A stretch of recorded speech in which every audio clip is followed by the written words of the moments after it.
London, 1803. The chandeliers of Almack's assembly rooms cast their golden glow upon the cream of London society. Couples whirled across the polished floor in perfect harmony, a kaleidoscope of silk gowns and tailored evening coats. Yet in the shadowed alcove near the refreshment table, Eleanor Beaumont stood alone, a silent sentinel in her modest lavender gown. At 28, Eleanor had long since accepted her role as the forgotten daughter of Viscount Beaumont. Not that anyone would guess her connection to the three radiant young women currently commanding attention at the center of the ballroom. The Beaumont sisters, Sophia, Caroline, and Lillian, were the diamonds of the season, each more dazzling than the last. "Your sisters have outdone themselves tonight," came a familiar voice. Eleanor turned to find Lady Heartwick, her father's cousin and confidant, sipping punch beside her. "Indeed, Sophia appears to have captivated Lord Penrose entirely. And to think your father was near destitute just 3 seasons ago." Lady Heartwick's eyes narrowed. "One might wonder how he managed such a remarkable recovery." Eleanor's fingers tightened around her fan. Few knew the truth, that it was her inheritance, the money left by her maternal grandmother, that had funded her sisters' seasons and secured their futures. Her own prospects had been the sacrifice. "Providence has been kind to us," Eleanor replied diplomatically. "Providence indeed," Lady Heartwick sniffed, "though I wonder if Providence will be equally generous when the creditors come calling again. Your father's investments in the West Indies are failing, my dear. Whispers have already begun." A cold dread settled in Eleanor's stomach. The money was gone then, all of it. She had nothing more to give. "I see you understand," Lady Heartwick continued. "The Beaumont name hangs by a thread. One scandal, one whisper of insolvency, and all your sacrifices for your sisters will have been for naught." Across the room, Eleanor caught sight of her father, Viscount Beaumont, his face flushed with wine as he gestured animatedly to a group of gentlemen. At 53, he retained the handsome features that had once made him the catch of his season, though years of excess had taken their toll. Since her mother's death a decade ago, he had sought solace in gambling and ill-advised investments, each more disastrous than the last. "I shall speak with father," Eleanor said finally. "Perhaps there is something to be done." Lady Heartwick's laugh held no humor. "My dear girl, what can you possibly do that you haven't already? You've given everything." The orchestra struck up a new melody, and the crowd parted like the Red Sea. A hush fell over the assembly as a tall figure appeared at the entrance to the ballroom. "The Duke of Greystone," announced the footman, his voice carrying across the suddenly silent room. Sebastian Crane, the 5th Duke of Greystone, stood framed in the doorway, his expression as cold and remote as his reputation suggested. At 33, he commanded attention not merely for his title, one of the oldest and most powerful in England, but for the formidable presence he brought with him. His dark hair was cut fashionably close, accentuating the sharp planes of his face and the penetrating intensity of his grey eyes. "Well," murmured Lady Heartwick, suddenly alert. "This is unexpected. His Grace rarely graces these gatherings with his presence."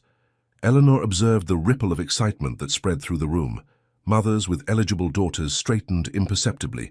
Young ladies adjusted their curls and practiced their most becoming smiles. "I heard he's finally seeking a bride," whispered a young woman nearby. "Lady Vanessa Caldwell is said to be the front-runner." "Of course she is," replied her companion.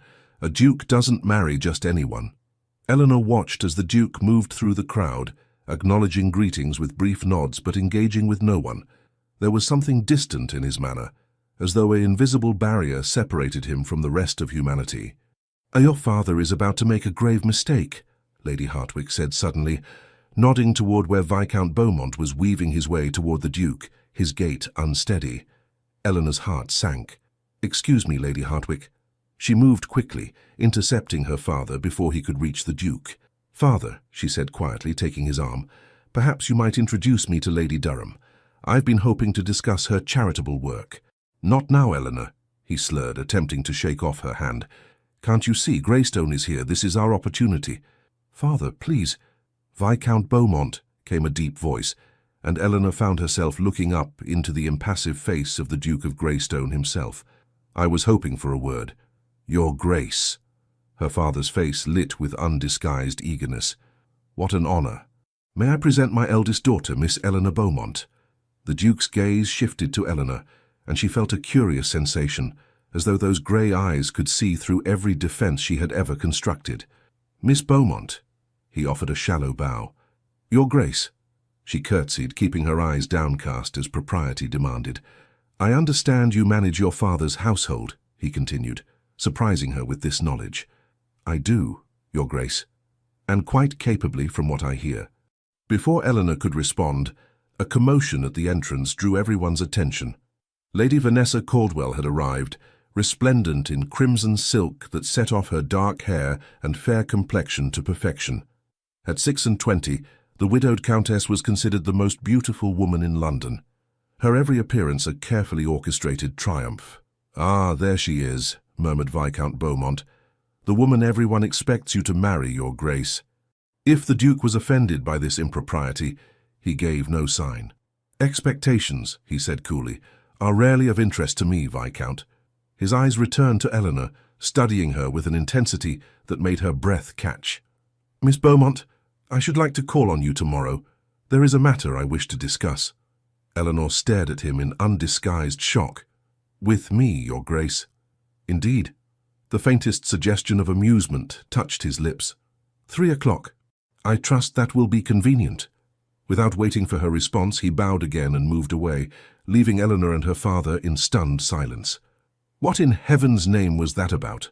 her father demanded, once he recovered his voice. Eleanor shook her head slowly. "I have no idea." But as she watched the Duke's tall figure retreating through the crowd, a strange premonition swept through her. Tomorrow, she sensed, would change everything. The drawing room of Beaumont House had never seemed so small as when the Duke of Greystone stood within it.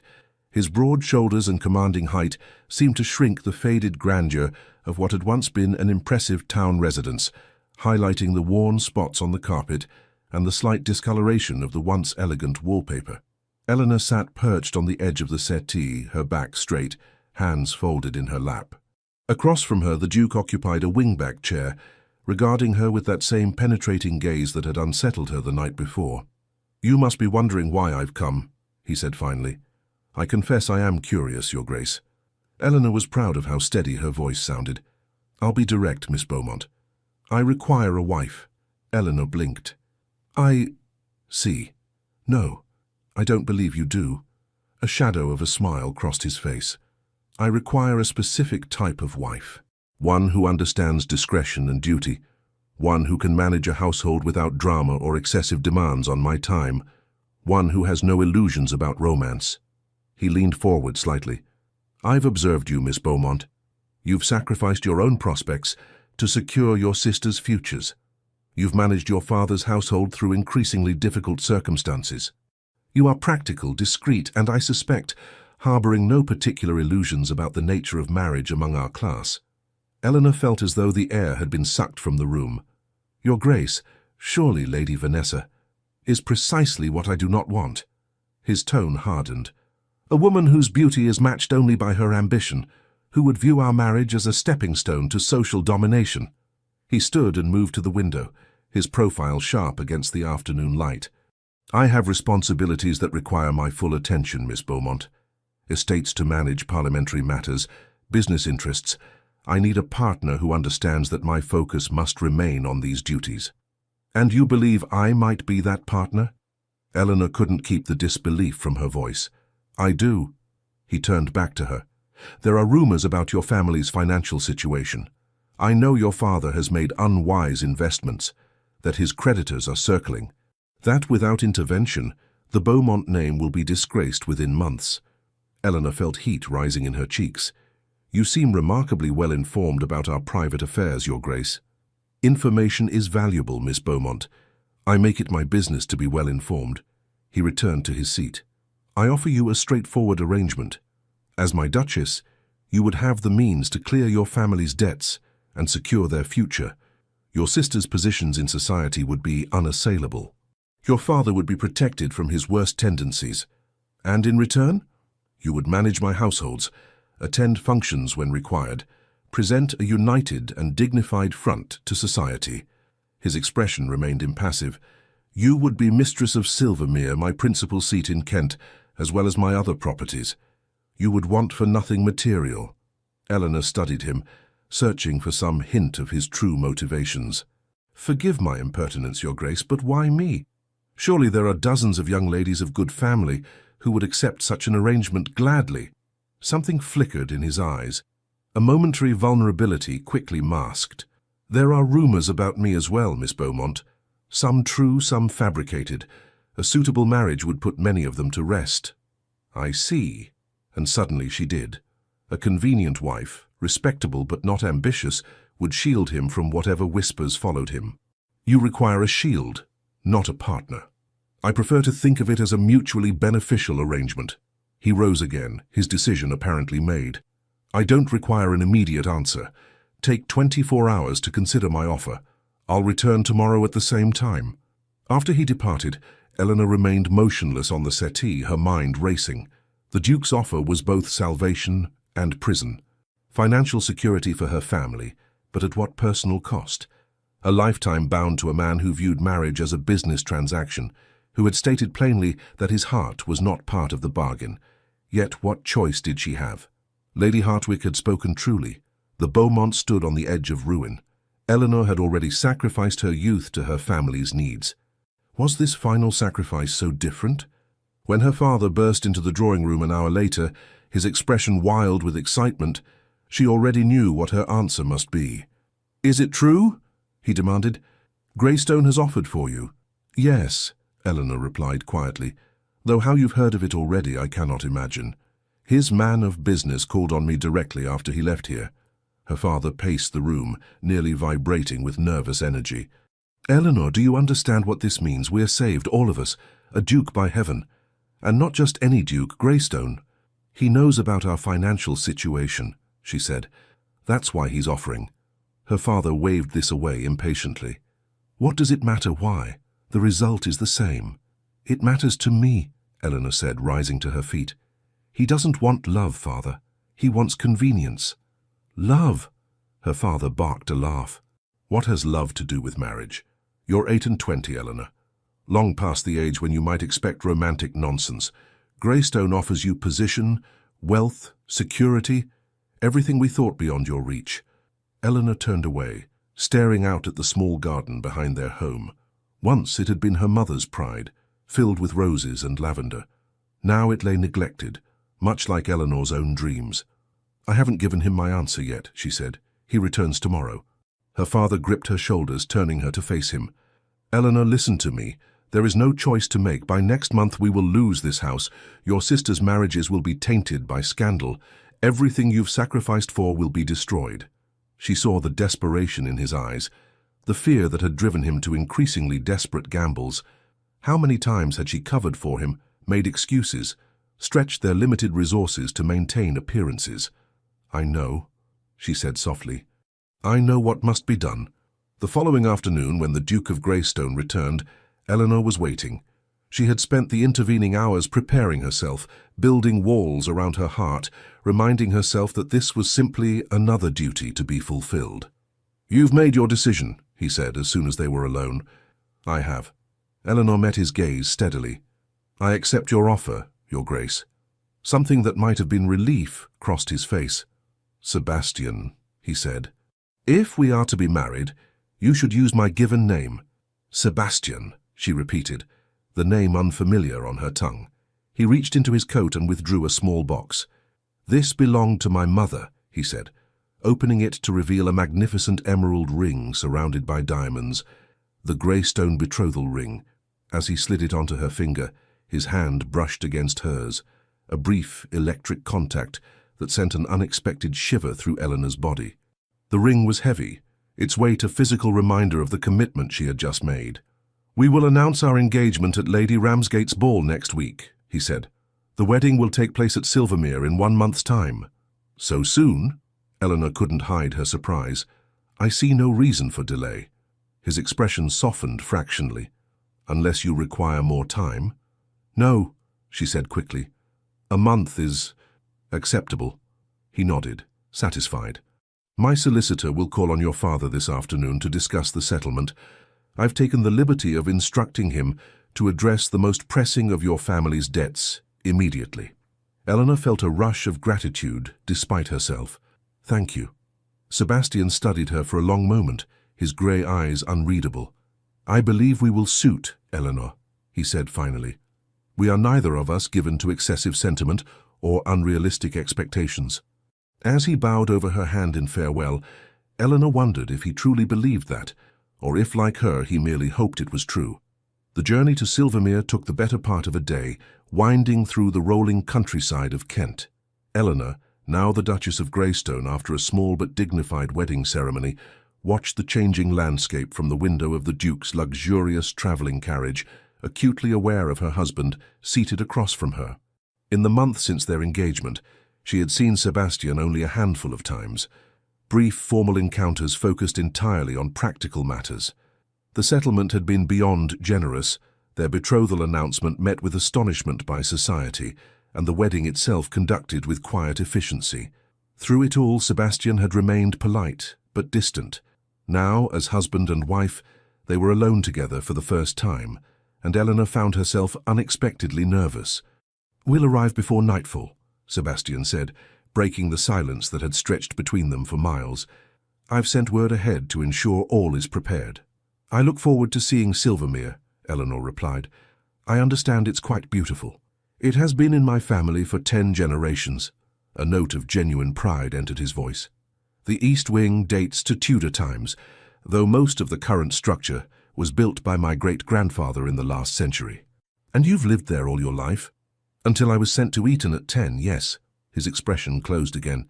"My father believed in a traditional education."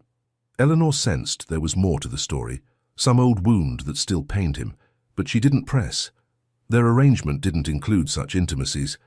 "Will we have guests immediately?" she asked instead. "I should like to become familiar with the household first." Sebastian's mouth curved in what might almost have been a smile. "I anticipated as much. We'll have a period of privacy before society descends upon us. Though my grandmother, the Dowager Duchess, maintains a dower house on the estate, she will expect to meet you promptly." "I shall look forward to it," Eleanor said diplomatically. Sebastian raised an eyebrow. "You may revise that opinion after meeting her. My grandmother is formidable." "I'm not easily intimidated, Your Grace." "Sebastian," he corrected gently. "And yes, I'm counting on that quality." The carriage crested a hill, and suddenly Silvermere lay before them, its pale stone walls gleaming in the late afternoon sunlight. Eleanor caught her breath. The house was magnificent, a perfect example of classical architecture with symmetrical wings extending from a grand central block topped by a pediment and dome. Extensive gardens stretched away on all sides, and beyond them a lake shimmered silver in the distance. "It's beautiful," she whispered. "Yes." Sebastian was watching her reaction closely. "It is." As they approached, Eleanor saw a long line of servants assembled on the steps to greet them. At their head stood a distinguished older man with silver hair and a dignified bearing. "Harrington," Sebastian explained, "my butler. He served the family since my father's time." The carriage drew to a halt, and a footman opened the door. Sebastian descended first, then turned to offer his hand to Eleanor. As she stepped down, she was acutely conscious of the dozens of pairs of eyes upon her, evaluating their new mistress. Sebastian kept her hand in his as they approached the waiting household. "May I present Her Grace, the Duchess of Greystone," he said formally. Eleanor inclined her head graciously. "I am pleased to meet you all and look forward to becoming acquainted with each of you." "Welcome to Silvermere, Your Grace," Harrington said with a deep bow. "We are honored to serve you." The staff filed past, each being introduced in turn.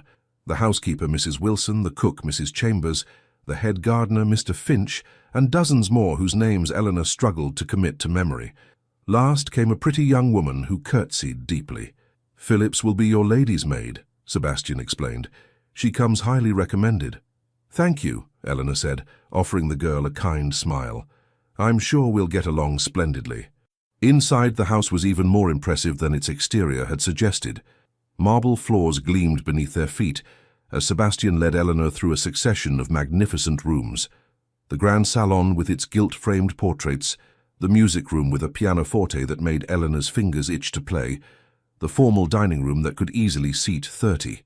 "Your rooms are in the West Wing," Sebastian said as they climbed the grand staircase. I took the liberty of having them redecorated, but if they don't suit, you need only say the word. I'm sure they'll be lovely, Eleanor replied, though in truth she couldn't imagine finding fault with anything in this palace that was now her home.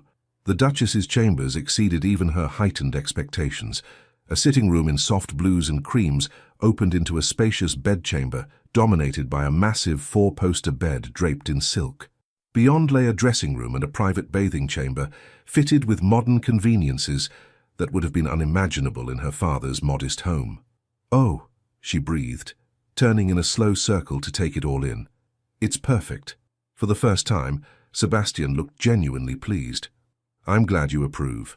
My rooms adjoin yours," he added, gesturing to a door set into the far wall of the bedchamber.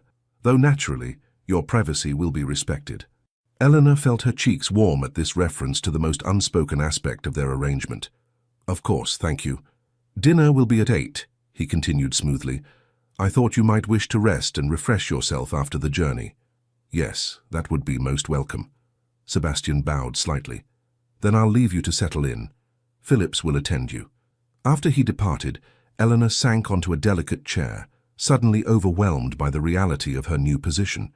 She was a duchess, mistress of this grand estate, wife to one of the most powerful men in England, and yet she had never felt more alone. Phillips proved to be efficient and unobtrusive, helping Eleanor change from her travelling clothes into an evening gown of deep blue silk, one of the many new garments that had been commissioned for her trousseau. As the maid arranged her hair in a simple but elegant style, Eleanor studied her reflection in the mirror. The woman who gazed back at her looked different somehow, more poised, more elegant, every inch a duchess.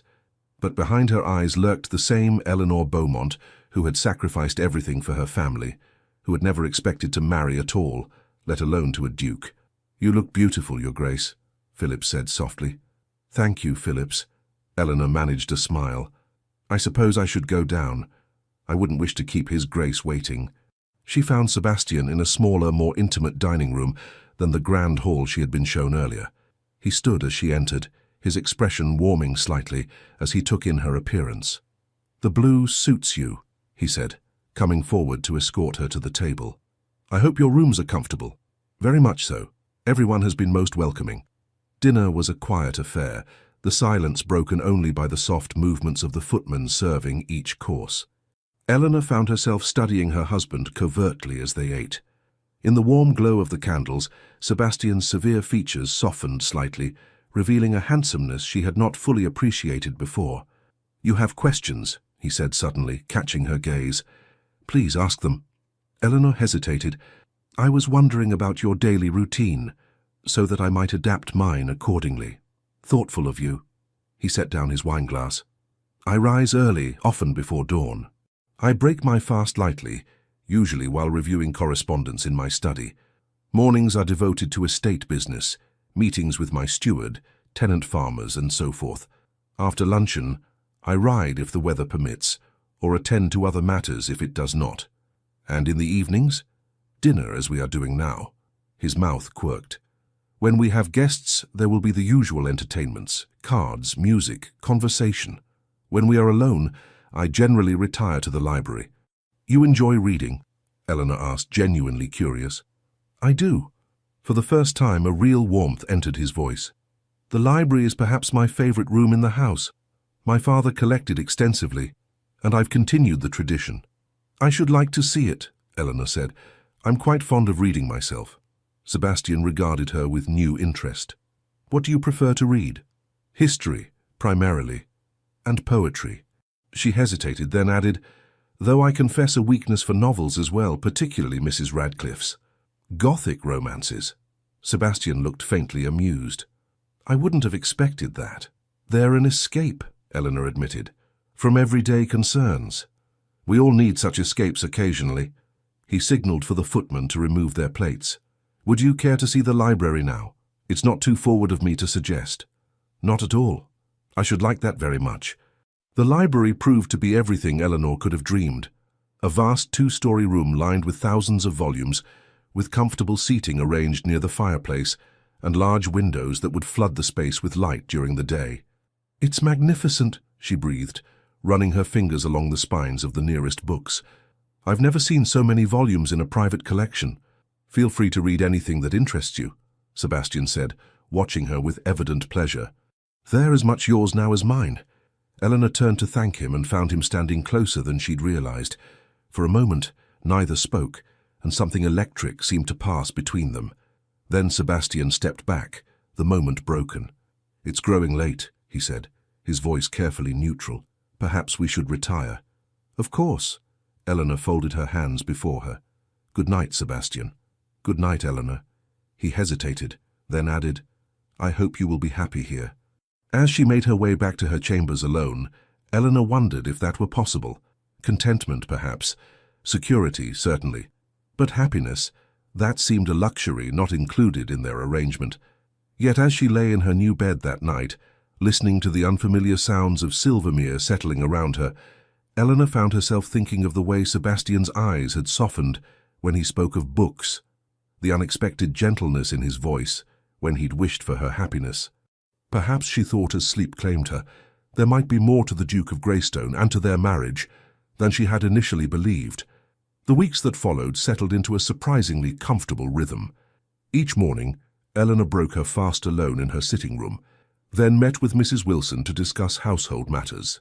The housekeeper had initially been wary of her new mistress, but Eleanor's genuine interest in learning Silvermere's customs and her respectful treatment of the staff had gradually won the older woman's approval.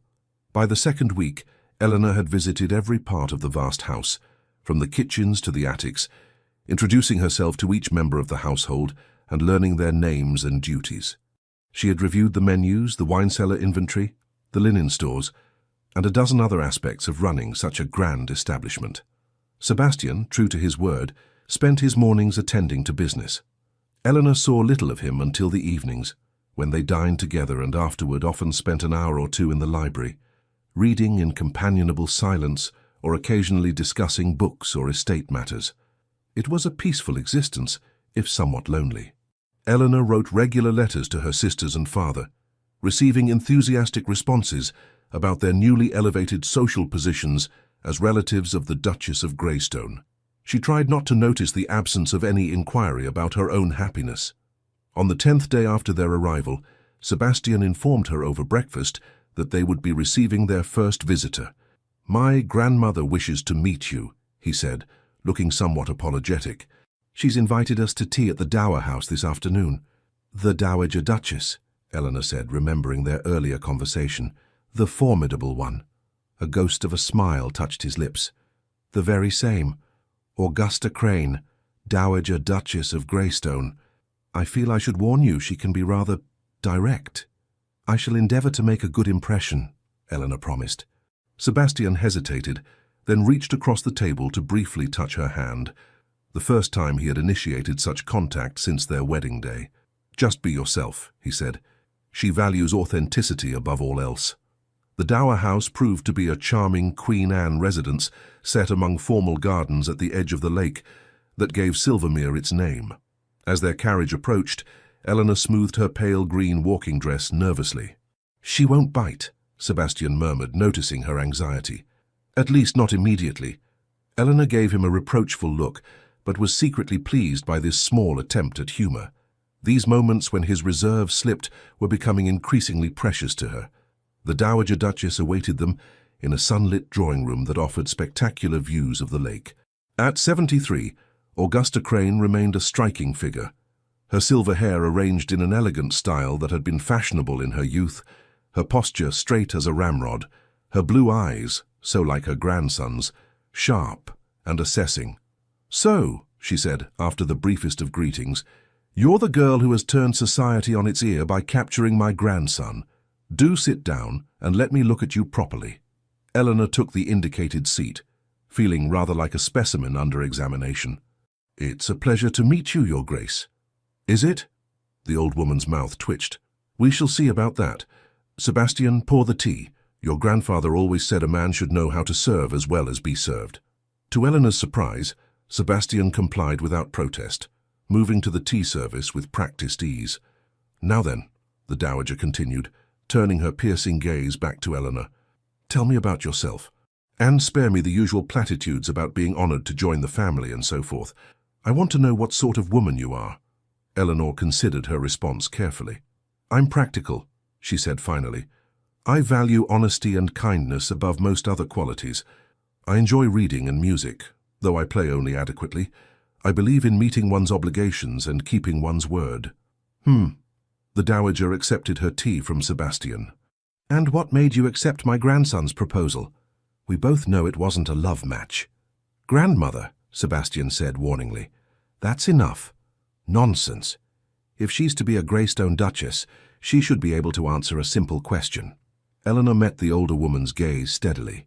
Your grandson offered me security for my family and a position where I might be of use. I accepted because it seemed a fair arrangement for us both. Honesty indeed. The dowager's eyes gleamed with something like approval.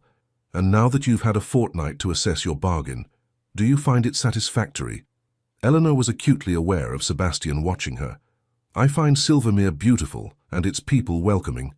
Your grandson has been considerate and generous. I have no complaints. No complaints. The dowager set down her cup with a decisive clink. A diplomatic answer. Sebastian, I believe I'd like to speak with your Duchess alone for a few moments. Perhaps you might admire the new roses my gardener has cultivated. Sebastian looked as though he might protest, but after a moment's hesitation, he nodded. I'll return shortly, he said to Eleanor, his eyes conveying a silent apology. Once they were alone, the dowager's manner changed subtly. The intimidating grande dame softened into something more human, more vulnerable. I was married at 19, she said, surprising Eleanor with this personal revelation. To a man I had met exactly twice. He was 20 years my senior and intimidating beyond words. That must have been difficult, Eleanor said carefully. It was terrifying. The old woman smiled faintly. Yet we came to love each other deeply. Not at first. That came later, built day by day through small kindnesses and shared experiences. She leaned forward, suddenly intent. My grandson is a complex man, Eleanor. He guards himself carefully and with good reason. His childhood was not happy. She may have been the only one he ever allowed close enough to break his heart. But even then, he never truly let her in. I suppose that's why I never considered it serious. I had suspected as much, Eleanor admitted, though he rarely speaks of personal matters. His father, my son, was a cold, demanding man who saw weakness in any display of emotion. And Sebastian's mother, the dowager sighed. Caroline was beautiful but frail, both in body and spirit. She died when Sebastian was 8, unable to withstand the demands of her position or her husband's neglect. Eleanor felt a pang of sympathy for the boy Sebastian had been. I'm sorry. After her death, my son became even more rigid in his expectations. Sebastian was sent to school far too young, denied the affection he craved, taught that duty must supersede all personal desires. The dowager's eyes grew distant with old pain. I did what I could, but a grandmother's influence only extends so far. Why are you telling me this? Eleanor asked gently. The old woman's gaze sharpened again. Because you have an opportunity I lacked with my own son. To break the cycle. To help Sebastian become more than the armor he wears. I'm not certain he would welcome such interference, Eleanor said. Our arrangement is based on mutual respect and independence. Arrangements change, the dowager said shrewdly. I've watched you both today. The way you look at him when you think he isn't noticing. The way he softens in your presence, whether he realizes it or not. Heat rose in Eleanor's cheeks. Your Grace, Augusta, please, we are family now. The dowager reached out and patted Eleanor's hand. I'm not suggesting you launch some grand campaign to win his heart. Just be patient with him. Show him that vulnerability need not equal weakness. Before Eleanor could respond, the door opened and Sebastian returned. I trust you've finished dismantling my character, he asked dryly. For today. His grandmother smiled innocently. I was just telling Eleanor about my roses. Perhaps you might show her the gardens before you leave. As they strolled among the neatly tended flower beds a short time later, Eleanor found herself watching Sebastian with new eyes, seeing beyond the reserved duke to the wounded boy he had been. She likes you, Sebastian said, breaking into her thoughts, which is more than can be said for most people she meets. I like her as well, Eleanor replied honestly. She reminds me of you. Sebastian looked startled. Most people find us entirely different. In manner, perhaps, But you share the same directness, the same clarity of purpose." She hesitated, then added, "and the same kindness, hidden beneath a formidable exterior." He stopped walking, turning to face her fully. "You find me kind." "Increasingly so," she admitted, "though I suspect you work hard to conceal it." For a long moment Sebastian studied her face, as though seeing her for the first time. Then he offered his arm again. "We should return to the house. There's a chill in the air." That evening at dinner something had shifted between them. Sebastian seemed more present somehow, asking questions about her day, listening attentively to her responses. When she mentioned her desire to review the charitable works traditionally undertaken by the Greystone Duchesses, he offered to have all relevant papers brought to her sitting room the following morning. "My mother established several initiatives in the nearby villages," he explained. "Schools, a small infirmary, apprenticeships for promising young people. After her death, my grandmother oversaw them, but they would benefit from your attention now." "I should like that very much," Eleanor said, touched by his thoughtfulness. "Perhaps I might visit some of these establishments soon." "I could accompany you," Sebastian offered, then immediately looked surprised at his own suggestion. "That is, if you would welcome the company."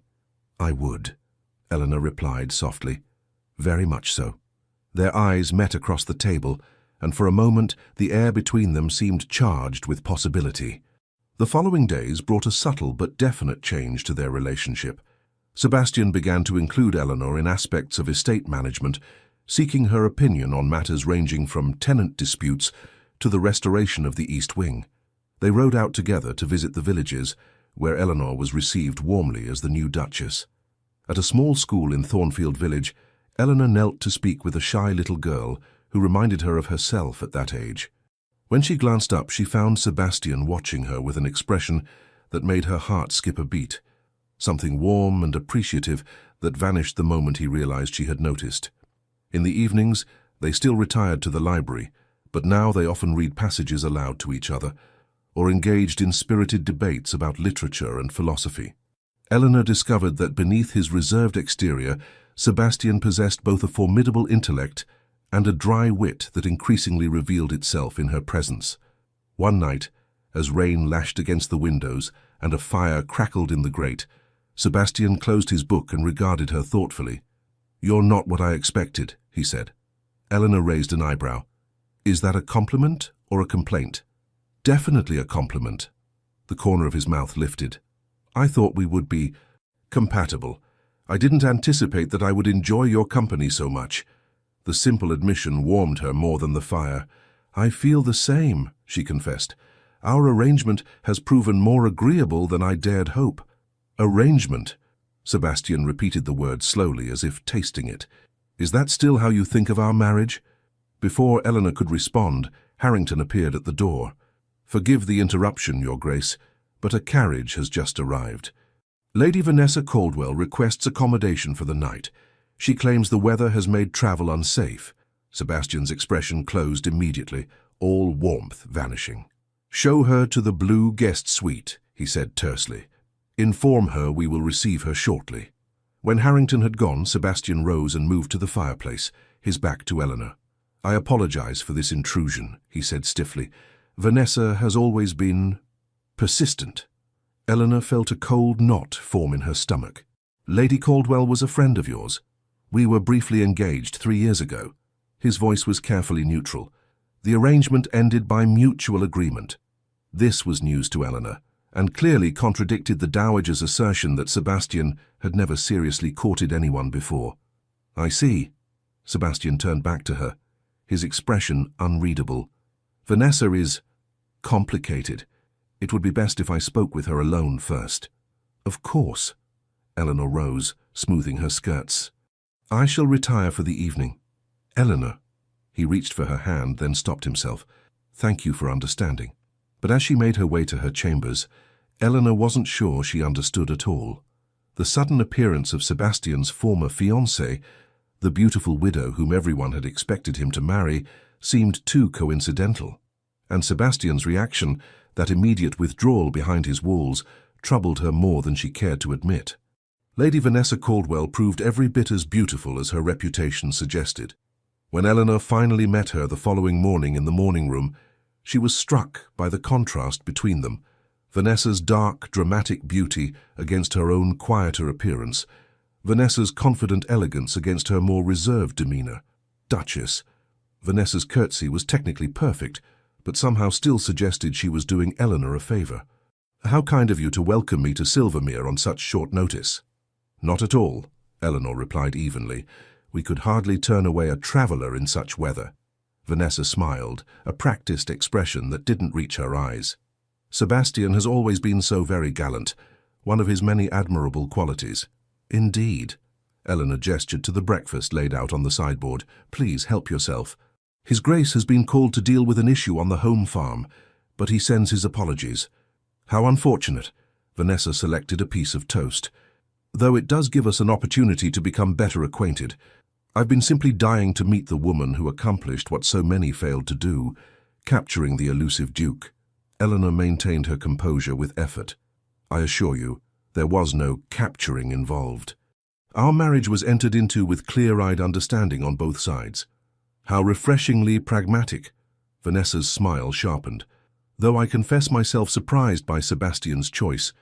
He always professed to value passion above practicality." The implication hung in the air between them, as deliberate as a slap. Eleanor felt her cheeks warm but refused to be baited. "People often present different facets of themselves to different acquaintances," she said mildly. "I'm sure you know His Grace in ways I do not, just as I know him in ways you cannot." Vanessa's eyes narrowed fractionally. "How diplomatic. I can see why Sebastian might value that quality in a companion."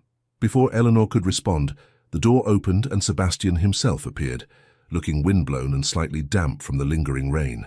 "Forgive me," he said, his eyes going to Eleanor first before acknowledging their guest. "Vanessa, I trust you slept well." "Tolerably." Vanessa rose gracefully, moving to kiss Sebastian's cheek with familiar ease. "Though I've missed our morning rides, perhaps later when the weather clears, for old time's sake." Eleanor saw the flash of discomfort in Sebastian's eyes, though his expression remained polite. "I'm afraid I have commitments today, but your horses will need rest after yesterday's journey. Perhaps tomorrow would be better for travel." It was a dismissal, gracefully phrased but unmistakable. Vanessa's smile tightened almost imperceptibly. "Of course," she said smoothly. "I wouldn't dream of imposing any longer than necessary." Throughout the day, Eleanor found herself watching the interaction between Sebastian and their guest with growing unease. Vanessa clearly knew Sebastian well, referencing shared memories, using private jokes, touching his arm with casual intimacy. Sebastian remained polite but distant, yet Eleanor couldn't help noticing how he unconsciously positioned himself, always keeping some distance between himself and his former fiancée. That evening, they dined as a trio, the conversation flowing with artificial pleasantness. Vanessa dominated, regaling them with stories of her travels and mutual acquaintances in London, each anecdote somehow managing to emphasize her long connection to Sebastian. "Do you remember that dreadful musical at the Hartleys?" she asked, laughing. "When Sebastian rescued me by claiming an urgent message had arrived." "Vaguely," Sebastian replied, his attention more on his wine than the conversation. "He was always rescuing me," Vanessa continued, her gaze sliding to Eleanor. "So chivalrous. Even when our engagement ended, he insisted on taking all the blame publicly.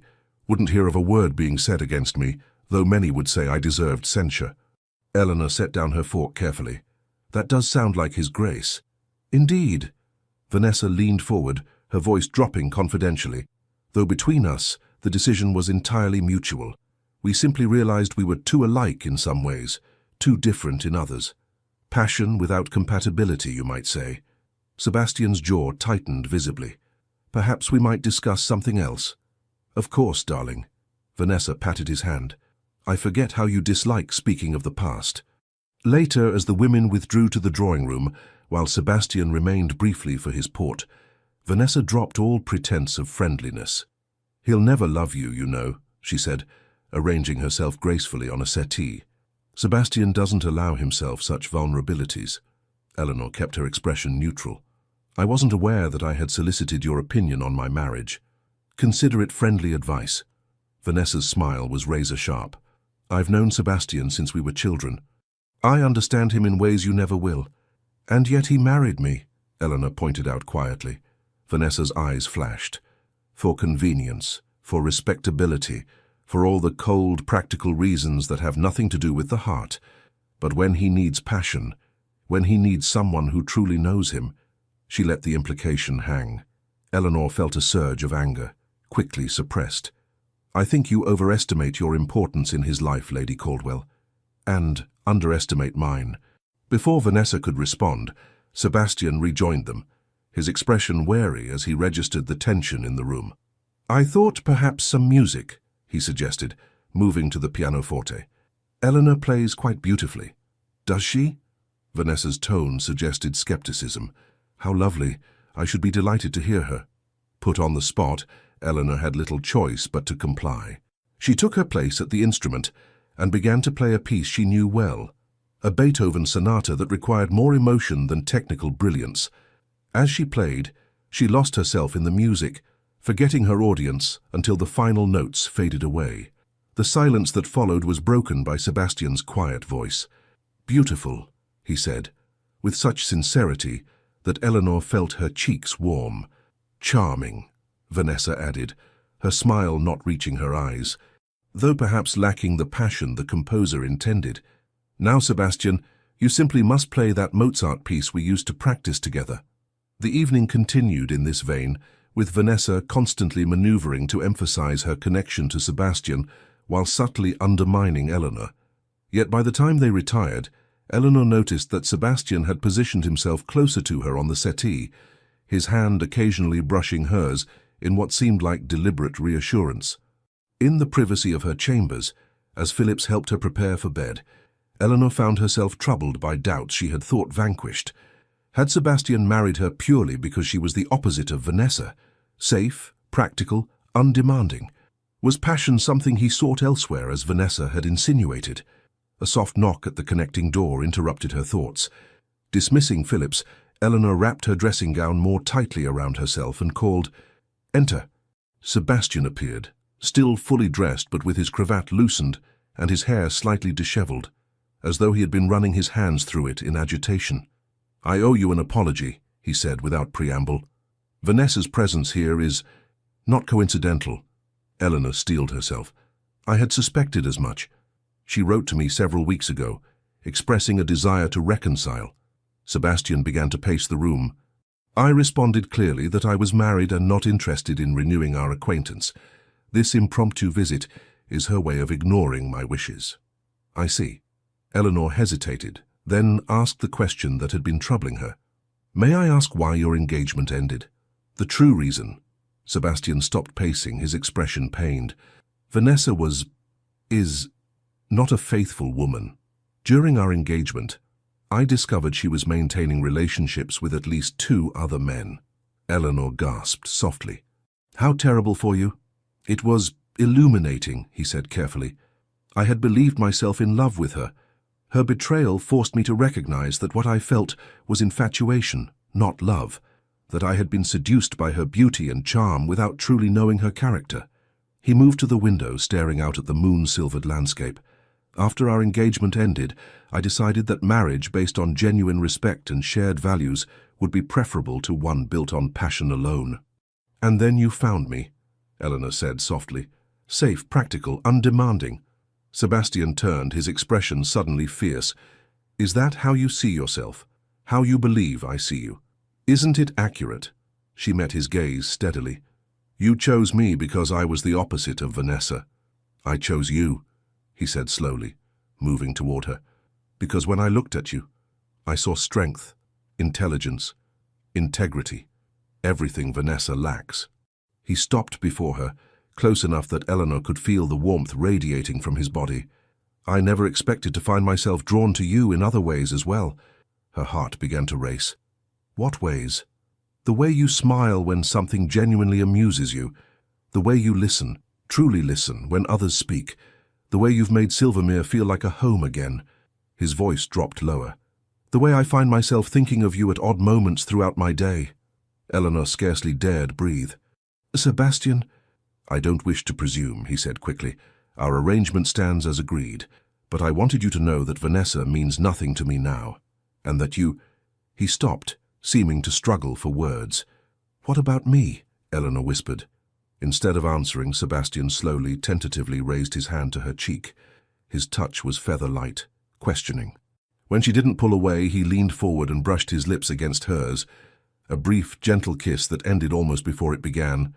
"Good night, Eleanor," he murmured, stepping back. "I'll ensure Vanessa departs tomorrow, regardless of the weather."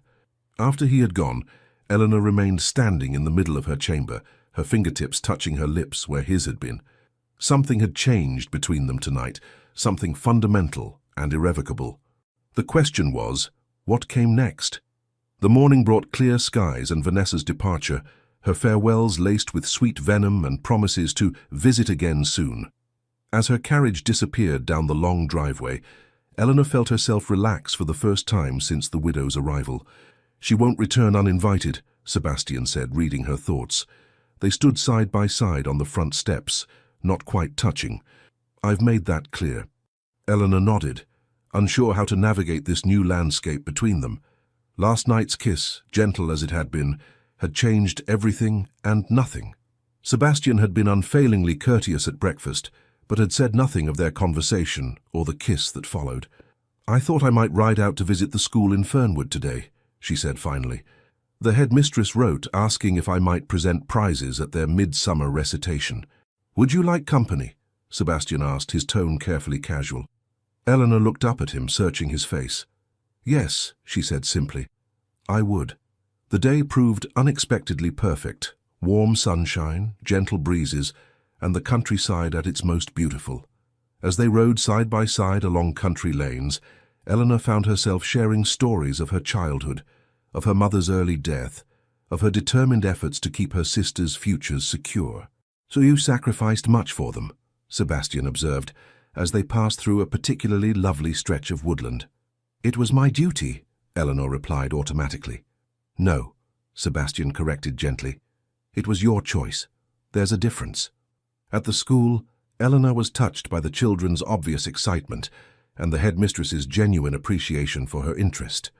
As she presented small prizes to beaming students, she caught sight of Sebastian standing at the back of the room, watching her with an expression that made her heart quicken.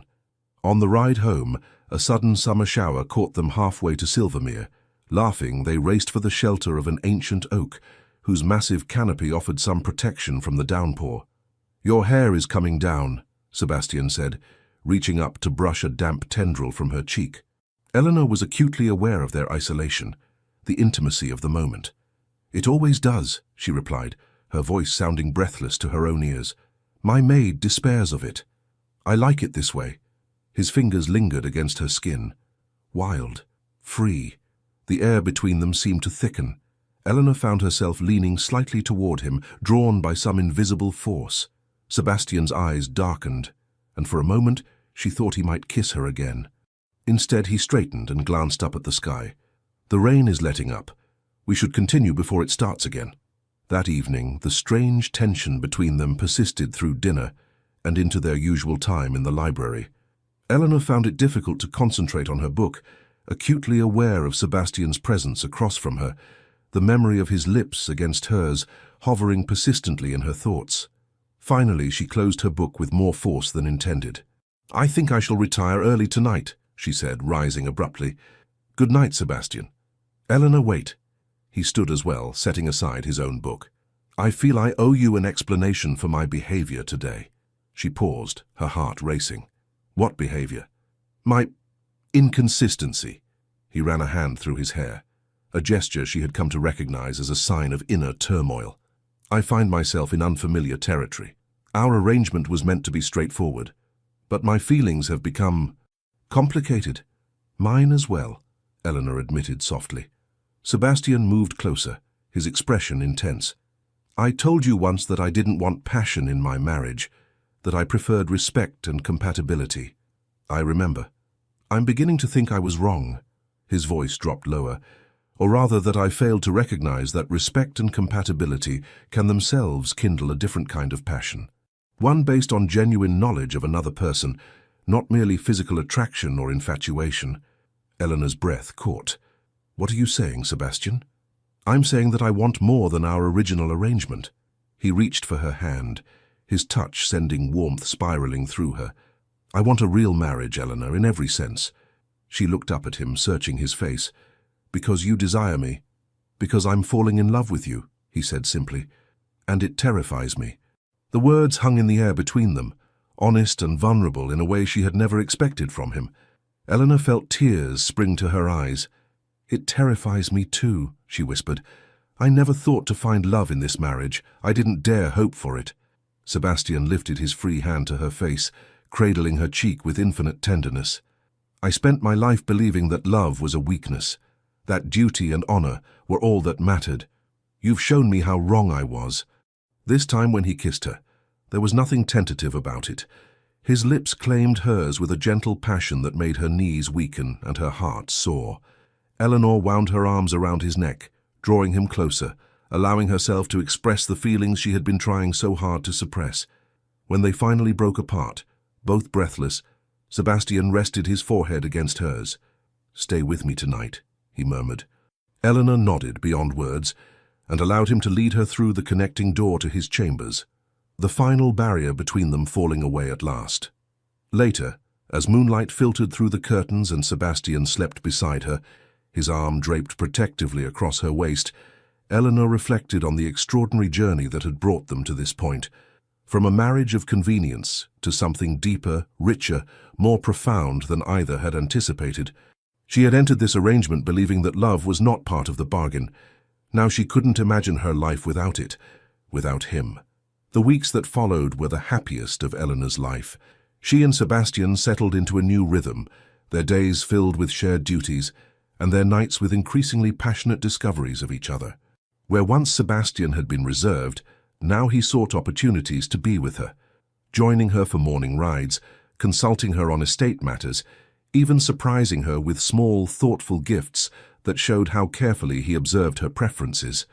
A first edition of her favorite poetry collection, a delicate bracelet that matched her eyes. Wildflowers gathered during his morning ride, left on her pillow with a note that made her blush. In turn, Eleanor found herself blossoming under his affection, growing more confident in her role as Duchess and more comfortable expressing her own desires and opinions. The staff noticed the change in their master and mistress, exchanging knowing smiles when Sebastian would reach for Eleanor's hand, or when she would laugh openly at something he said. Even the Dowager Duchess remarked upon the transformation during one of their regular tea visits. "So you've done what I hoped," Augusta said approvingly. "Broken through his walls." "He broke through his own walls," Eleanor corrected gently. "I merely gave him reason to try." Summer faded into a glorious autumn, the grounds of Silvermere transformed into a tapestry of gold and crimson. Eleanor had just begun planning their first major entertainment, a harvest festival for the estate workers and their families, when a letter arrived that would test their newfound happiness. "It's from my sister Caroline," Eleanor said, breaking the seal at breakfast. "She and Lord Barton are in London and wish to visit us at Silvermere." She looked up, smiling. "Would that be agreeable? I've missed them terribly." "Of course," Sebastian replied immediately. "Your family is always welcome here." The letter contained other news as well. Gossip from London about mutual acquaintances, updates on her other sister's activities, and finally, a brief mention that made Eleanor's blood run cold. "What is it?" Sebastian asked, noticing her sudden pallor. "Lady Caldwell has been telling everyone in London that your marriage to me is one of convenience only," Eleanor said slowly, "that you still harbor feelings for her and that I'm merely a placeholder until you can secure an annulment." Sebastian's expression darkened. "Ridiculous, no one would believe such nonsense." "Caroline says many do." Eleanor's voice trembled slightly. "Especially since we've been living quietly at Silvermere rather than taking our place in society." "Then we shall correct that misapprehension immediately." Sebastian rose and came around the table to kneel beside her chair, taking her hands in his. "First, by receiving your family with all honor. Then, by journeying to London for the little season.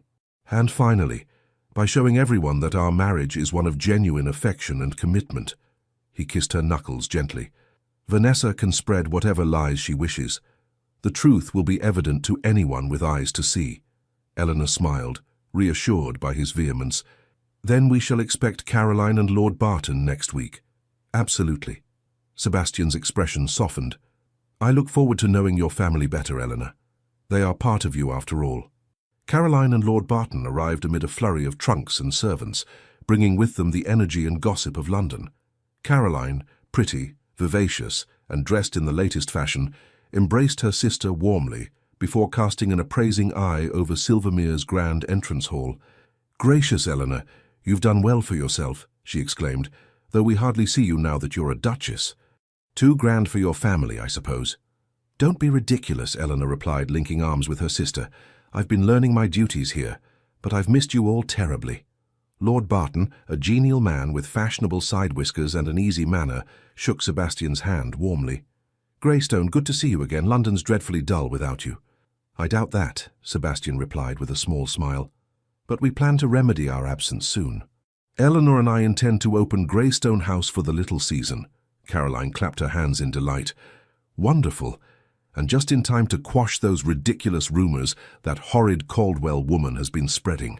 "Caroline," Eleanor admonished gently, "perhaps we might settle our guests before discussing London gossip." The first dinner with their guests proved pleasant enough, though Eleanor noticed Caroline watching Sebastian closely throughout the meal, as if trying to determine the true nature of their relationship. After the gentlemen joined the ladies in the drawing room, Caroline maneuvered to sit beside Eleanor while the men discussed politics across the room. "Well," she whispered, "is it true what they say? That yours is a marriage of convenience only?" "Of course not," Eleanor replied firmly. "Sebastian and I are very happy together." Caroline looked sceptical. "He's so reserved, though. Not at all like Lord Barton, who wears his heart on his sleeve." "Different men express affection differently," Eleanor said, glancing toward her husband with a smile. As if sensing her gaze, Sebastian looked up and returned the smile, a private moment that made her heart warm. Caroline followed the exchange with interest. "Well," she said, sounding surprised, "perhaps there is something there after all." The days that followed were filled with entertainments for their guests, riding expeditions, tours of the estate, musical evenings, and card parties that included some of the local gentry. Through it all, Eleanor was conscious of Caroline's watchful eyes, measuring each interaction between her and Sebastian. On the third evening, as the ladies withdrew after dinner, Caroline linked arms with Eleanor in the drawing room. "I owe you an apology," she said quietly. "Whatever for?" "I believed some of the gossip," Caroline admitted, "but I've watched you together, and it's clear there's genuine affection between you and the Duke. The way he looks at you when he thinks no one is watching, it's rather beautiful, actually." Eleanor squeezed her sister's arm gratefully. "Thank you for seeing the truth. Though I still can't quite believe it's you he fell for, rather than one of us younger girls," Caroline added with a teasing smile. "You were always so determined to be a spinster." "Life takes unexpected turns," Eleanor replied, thinking of how dramatically her expectations had changed in just a few months. The men joined them shortly, and the evening proceeded pleasantly until a footman entered with a silver salver bearing a letter. "For you, Your Grace," he said, presenting it to Sebastian. Sebastian broke the seal, scanned the contents and frowned. "Excuse me," he said, rising. "Estate business requires my attention." After he departed, the conversation continued, but Eleanor found herself distracted, wondering what could have necessitated such an immediate response. When Sebastian didn't return after half an hour, she made her excuses and went in search of him. She found him in his study, standing by the window with the letter crumpled in his hand. His posture was rigid with tension. "Sebastian," she said softly, "is something wrong?" He turned, his expression grim. "Vanessa is coming to Silvermere." Eleanor felt her stomach drop. "What? Why?" "She claims she left some jewelry here during her last visit. A family heirloom of great sentimental value." His mouth twisted. "It's a lie, of course. Another excuse to insert herself into our lives. Can't you refuse her? And have her tell all of London I'm keeping her property?" "No." He ran a hand through his hair. "She arrives tomorrow and will stay one night. No more." Eleanor moved to his side, placing a gentle hand on his arm. "We'll face her together." Sebastian covered her hand with his own. "I won't let her come between us, Eleanor. I promise you that." But that night, as they lay in bed, Eleanor found herself plagued by doubts. Vanessa was beautiful, sophisticated, and shared a history with Sebastian that she could never match. The woman's determination to reclaim him was obvious, and her tactics were likely to be as ruthless as they were calculated. "You're thinking too loudly," Sebastian murmured, pulling her closer against him. "I'm sorry," she whispered. "I can't help but worry about Vanessa's visit." "Don't!" He pressed a kiss to her temple. "What we have is real, Eleanor. Nothing she says or does can change that." Eleanor wanted desperately to believe him, yet as sleep finally claimed her, she couldn't quite banish the memory of Vanessa's parting words. When he needs passion, when he needs someone who truly knows him.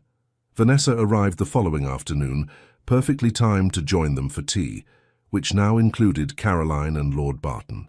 Her surprise at finding additional guests was poorly concealed beneath a veneer of social grace.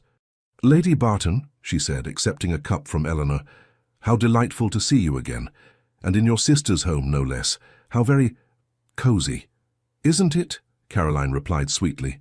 "Eleanor and Sebastian have been the most wonderful hosts. Such a love match they've made of it." Vanessa's cup paused halfway to her lips. "Indeed." Her gaze slid to Sebastian. "How fortunate for all concerned."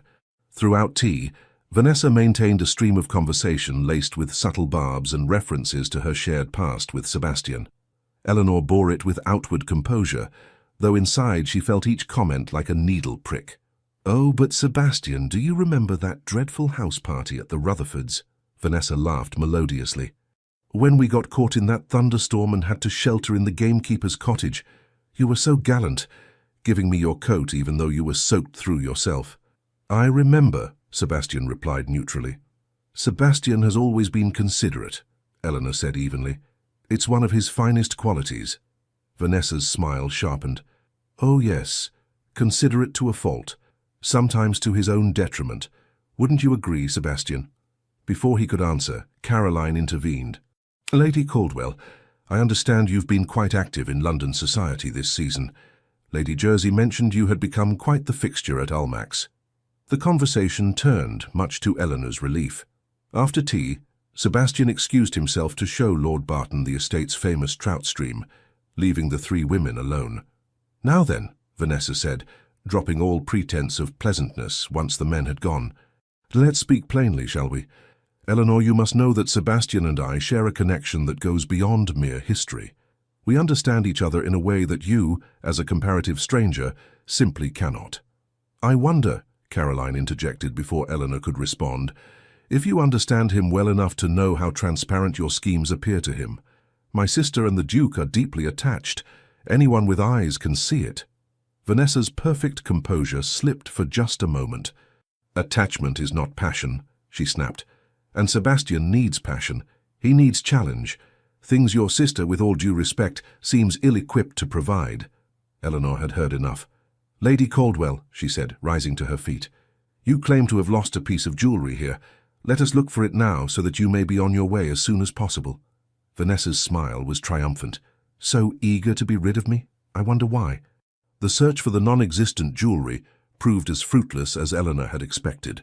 Throughout dinner that evening, Vanessa continued her campaign of subtle undermining, dropping references to intimate moments shared with Sebastian, and suggesting a depth of understanding that excluded Eleanor entirely. Sebastian, to his credit, remained politely distant with Vanessa, while showing small but clear signs of affection toward Eleanor, touching her hand, seeking her opinion, smiling at her comments in a way that left no doubt as to where his heart lay. Yet later, as Eleanor prepared for bed, she couldn't shake the seed of doubt that Vanessa had so carefully planted. Did she truly know Sebastian? Could she provide the passion and challenge he might need? A soft knock at her door interrupted her thoughts. Expecting Phillips, she called, "Enter." Instead, Sebastian stepped into the room, closing the door behind him. He looked tired but determined. "Vanessa leaves first thing tomorrow," he said without preamble. "I've made that abundantly clear to her." Eleanor nodded, relieved. "Thank you." "You've been quiet all evening," he continued, moving to take her hands in his. "Has she upset you with her insinuations?" "A little," Eleanor admitted. "She seems so certain that she understands you in ways I cannot." Sebastian's expression softened. "Vanessa knows the man I was, not the man I am. With her I was always performing, being the person she wanted, rather than myself." He lifted a hand to Eleanor's cheek. "With you, I can simply be That's the difference she will never comprehend. And the passion she claims you need, Eleanor couldn't help asking. The challenge. A slow smile spread across Sebastian's face. My dear wife, he said, drawing her closer, allow me to demonstrate exactly how much passion I find in your arms. Later, lying contentedly in Sebastian's embrace, Eleanor felt her doubts melting away. Vanessa might have a shared history with Sebastian, but Eleanor had his future and his heart. The following morning, Vanessa departed early as promised, her farewell brittle with barely concealed anger at her failed schemes. As her carriage disappeared down the drive, Sebastian wrapped an arm around Eleanor's waist. Let's go to London, he said. Show society the truth of our marriage. Eleanor leaned into his embrace. I'd like that very much. London in November was a far cry from the pastoral peace of Silvermere, but Eleanor found herself enjoying the change. Greystone House, the Duke's magnificent town residence in Mayfair, had been opened and prepared for their arrival, its grand rooms gleaming with fresh polish and seasonal decorations. Their entrance into society caused precisely the stir Sebastian had intended. When they appeared at Lady Hertford's musical evening, their first public engagement, the assembled company fell into a sudden telling hush before erupting into whispers behind fans and hands. They're all watching us, Eleanor murmured as Sebastian led her through the crowd.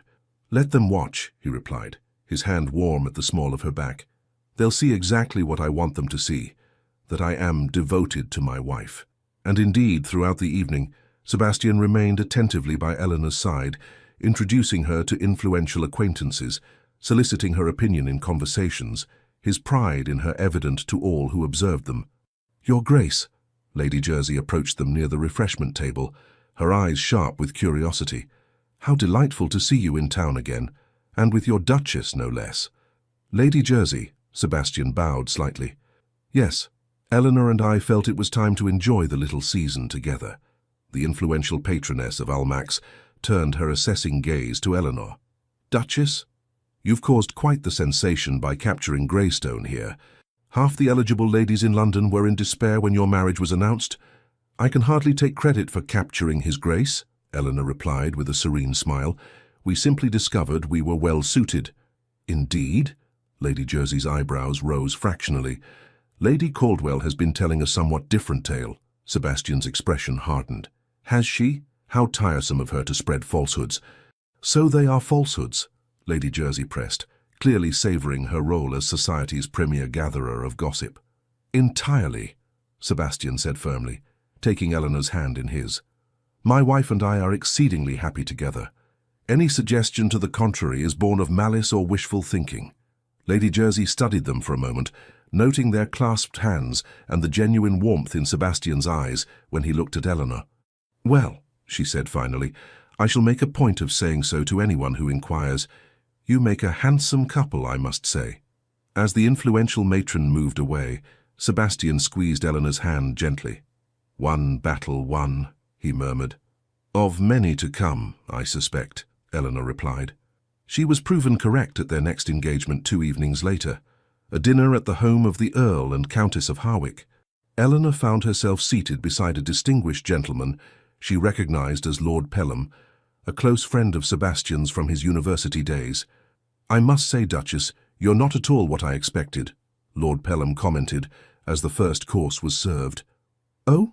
Eleanor maintained her pleasant expression. And what did you expect, my lord? He had the grace to look slightly embarrassed. Well, given Sebastian's history and preferences, I rather thought he'd choose someone more flamboyant. I see.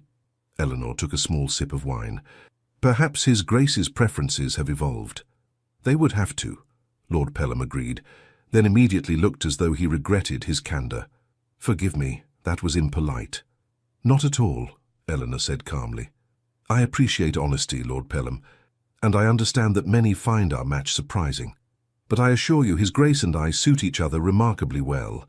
From across the table, Sebastian caught her eye and offered a small smile that conveyed both support and admiration. The exchange did not go unnoticed by others at the table.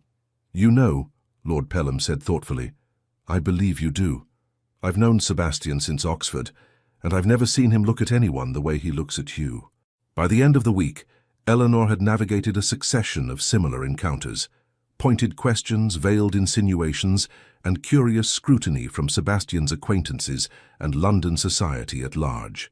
Through it all, she maintained her composure, neither defending their marriage too vehemently, which might suggest insecurity, nor ignoring the rumors entirely.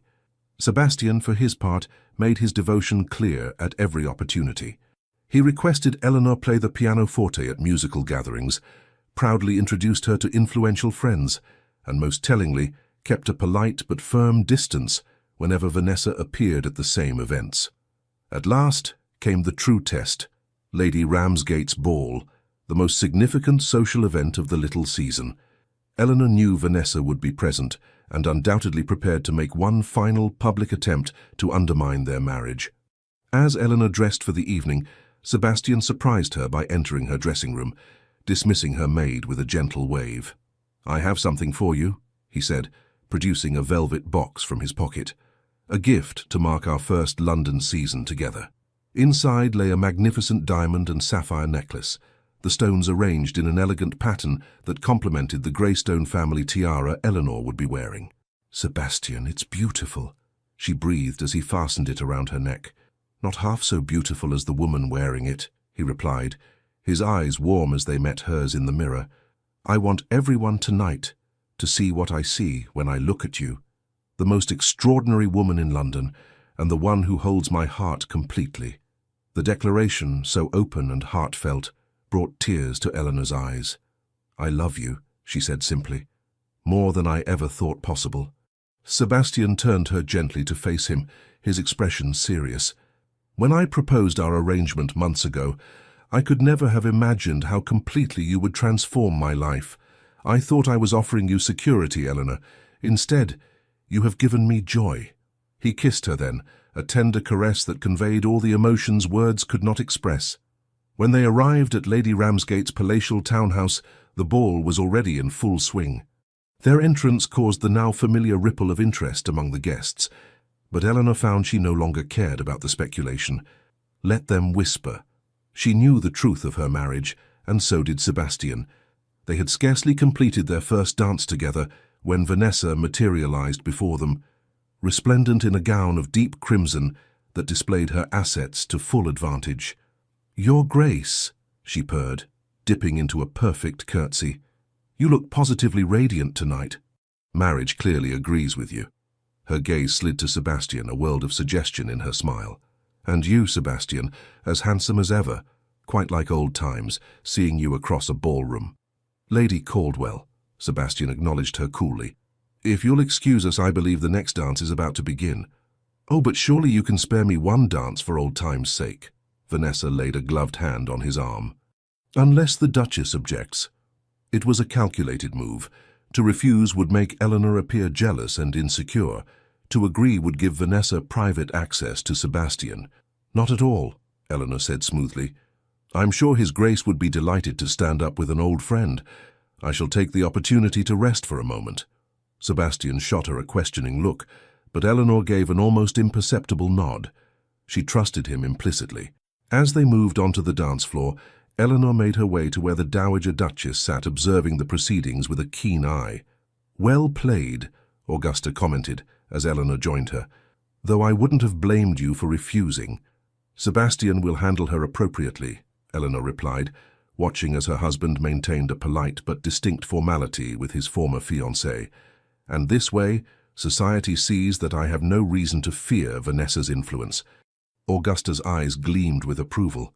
"You've become quite the strategist, my dear. I always knew you were the right choice for Sebastian." From across the room, Eleanor observed Vanessa's face grow increasingly frustrated as Sebastian rebuffed whatever she was saying to him. When the dance concluded, he escorted her promptly back to her friends and returned immediately to Eleanor's side. "That was illuminating," he murmured, offering his arm to lead her toward the refreshment room. "Vanessa made it quite clear that she remains available should I tire of domestic tranquility," as she put it. "And your response?" Eleanor asked, though she already knew the answer. "I informed her that domestic tranquility with you contained more passion and joy than I ever experienced in her company." His eyes held a mischievous glint. I don't believe she was pleased. Eleanor couldn't help laughing. I imagine not. As they sipped champagne in a relatively quiet corner, Lord and Lady Barton found them. Caroline looked triumphant. "Have you heard?" she asked eagerly. "Lady Jersey just publicly snubbed Lady Caldwell, refused to acknowledge her at all. And she's told everyone that she considers your marriage a genuine love match, Eleanor. The tide of opinion has completely turned." "Has it indeed?" Sebastian said mildly, though Eleanor could see the satisfaction in his eyes. "Absolutely," Lord Barton confirmed. "Even old Lord Pelham was singing your praises at the club yesterday, Greystone. Said he'd never seen you so content." Later, as Sebastian led Eleanor into the final waltz of the evening, she felt a sense of peace settle over her. The music swelled around them as they moved in perfect harmony, and for a moment it seemed as if they were the only two people in the room. "What are you thinking?" Sebastian asked softly. "That I never expected to be here," Eleanor replied honestly. "Dancing with my husband, wearing diamonds and sapphires, the envy of London society. Regrets?" His hand tightened slightly at her waist. "Not one," she assured him. "Though I do miss Silvermere. The peace there, the sense of home." Sebastian smiled, the private smile he reserved only for her. "Then we shall return for Christmas, just the two of us. I would like that very much." As the dance concluded, Sebastian defied convention by raising her hand to his lips in full view of the assembly, a public declaration of his affection that caused a ripple of whispers and approving smiles. Across the room, Eleanor saw Vanessa watching them, her expression a complex mixture of anger and something that might almost have been regret. For a moment, their eyes met, and Eleanor felt a surprising flash of pity for the other woman. For all her beauty and accomplishments, Vanessa had never known the kind of love that now filled Eleanor's life, a love based on genuine respect, understanding, and shared values. With a small nod of acknowledgement, Eleanor turned away. Vanessa belonged to the past. Her future and Sebastian's lay elsewhere. Silvermere welcomed them home with snow-draped grounds and wreaths of evergreen adorning its stately facade. As the carriage drew up before the entrance, Eleanor felt her heart lift at the sight. London had been a necessary battle, successfully fought and won, but this was where she and Sebastian had truly found each other. "Home at last," Sebastian said, helping her down from the carriage. "I've arranged a surprise for you." "Have you?" Eleanor smiled up at him. "What sort of surprise?" "You'll see." He offered his arm, leading her not toward the main entrance but around the side of the house toward the lake. As they rounded the corner, Eleanor gasped. The pathway to the lake had been lined with glowing lanterns, casting a warm, golden light across the snow. At the lake's edge stood a small pavilion, similarly illuminated and decorated with winter greenery. "What is this?" she asked, delighted and bewildered. "The anniversary of our first meeting," Sebastian explained, guiding her along the path. "1 year ago today I first saw you at Almack's, standing quietly in that alcove while your sisters danced." Eleanor stared at him in astonishment. "You remember the exact day?" "I remember everything about that night," he said softly. "The lavender of your gown, the way you tried to prevent your father from approaching me, the moment our eyes first met." They reached the pavilion, where a small table had been set with a simple but elegant supper for two. A brazier provided warmth against the December chill, and a bottle of champagne waited in a silver bucket. "Sebastian, this is lovely," Eleanor said, as he helped her remove her cloak. "But surely our wedding day would be the more traditional anniversary to celebrate." "We'll celebrate that too," he assured her, pouring champagne into 2 crystal glasses. "But this day marks the beginning of a journey neither of us anticipated, the moment fate or providence or simple good fortune brought us together." He handed her a glass, then raised his own. "2 unexpected blessings." "2 unexpected blessings," she echoed, touched beyond words. As they dined on delicacies prepared by Mrs. Chambers, Sebastian seemed almost nervous, a quality so unusual in him that Eleanor couldn't help noticing. "Is something wrong?" she asked finally. "Not wrong," he assured her quickly. "But I do have something I wish to say to you, Eleanor. Something important." He reached across the table to take her hand. "When I proposed our marriage, I offered you a cold, practical arrangement. Security for your family in exchange for your presence as my Duchess. It was a business transaction. Nothing more." "Sebastian," he shook his head gently. "Please, Let me finish. I entered that arrangement believing myself incapable of love, or perhaps unworthy of it. My father had taught me that emotion was weakness, that duty was all that mattered. I had accepted that as truth. His fingers tightened around hers.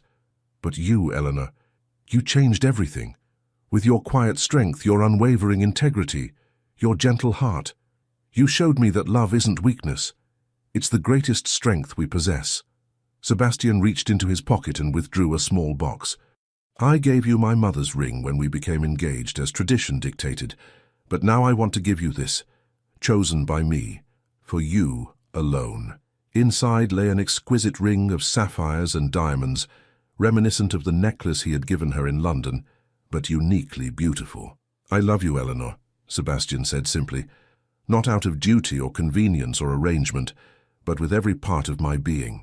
Will you accept this ring as a symbol of that love, as a renewal of our vows, not as Duke and Duchess this time, but simply as Sebastian and Eleanor?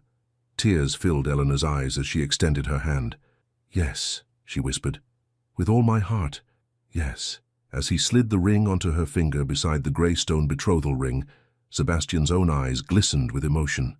I never expected to find such happiness, he admitted.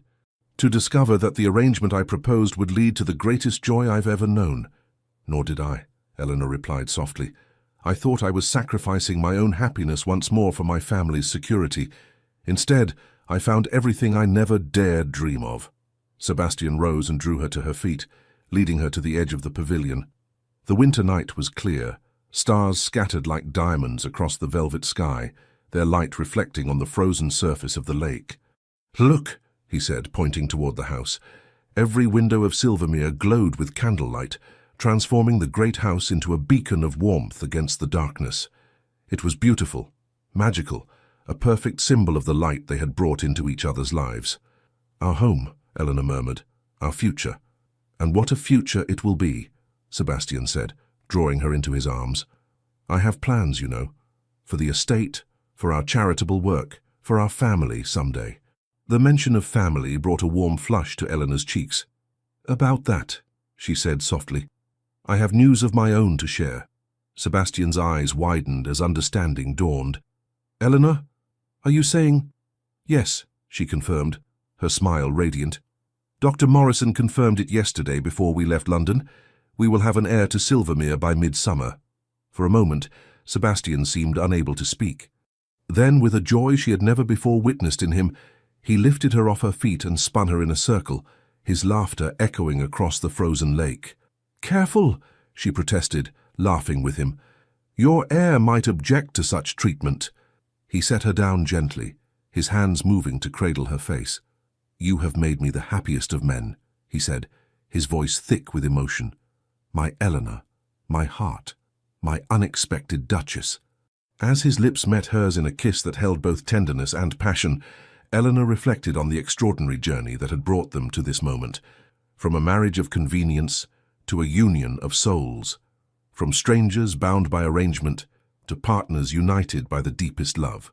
Snow began to fall gently around them, soft flakes catching in their hair and on their shoulders as they stood together beneath the winter sky. Behind them, Silvermere glowed with welcome. Before them stretched a future filled with promise. Sebastian had always believed himself immune to love.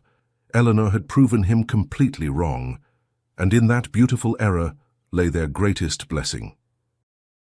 Dear listener, in the quiet moments after our story ends, as Eleanor and Sebastian stand beneath the winter sky with Silvermere glowing behind them, I invite you to carry a piece of their journey with you.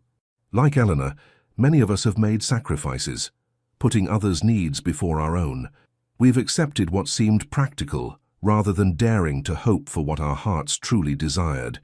Yet her story reminds us that unexpected joy can find us at any stage of life, even when we believe our best years are behind us. Sebastian's transformation teaches us that it's never too late to lower our defenses and open our hearts. The walls we build for protection can become our prisons, keeping out not just pain, but the very love and connection we secretly long for. Their journey from arrangement to deep affection mirrors what the wisest among us have always known, that lasting love grows not from fleeting passion alone, but from shared values, mutual respect, and the daily choice to see and appreciate one another. As you rest tonight, may you find comfort in knowing that second chances exist, that new beginnings can arrive in unexpected packages, that the heart's capacity for love does not diminish with age, but grows richer, deeper, and more discerning. Like the warm lights of Silvermere against the winter darkness, may you be surrounded by the glow of those who truly see your worth, and may you sleep peacefully, protected by the knowledge that genuine love, whether from family, friends, or a life partner, is a fortress that shelters us through life's harshest seasons. Remember Eleanor's quiet strength and Sebastian's courage to change. Your own story continues to unfold, with possibilities for connection and joy that you may not yet imagine. Sleep well, dear friend. Tomorrow brings another page in your own beautiful narrative. With heartfelt appreciation, Legends of the Fall Team. Thank you for staying with us until the very end. If this story moved you, please consider subscribing to our channel, leaving a like, commenting, and sharing it with someone who needs a little hope and romance in their life today. From the bottom of our hearts, we thank you for supporting our channel. Your encouragement keeps us going and inspires us to keep creating more stories full of love, redemption, and unexpected turns of fate. Don't miss what comes next. At the end of this video, you'll see another suggested story from our channel. Click and be surprised by another emotional, unforgettable tale. With all our gratitude, the Legends of the Fall Team.